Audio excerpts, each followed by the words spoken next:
You use your eyes to see. So I see they've copied my Olay approach already, right? They've seen observe and listen. This is really important, and I'll read it so you can hear it, see it. You may not be able to see it from here. The undivided attention to focus. That's putting things down, putting it away, and saying, I'm listening to you. The undivided attention is critical.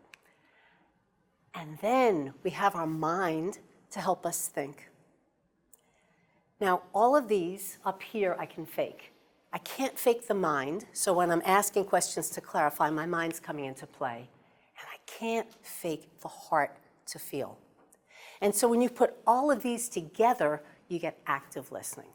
And that to me is more than the active listening that we described right in the beginning.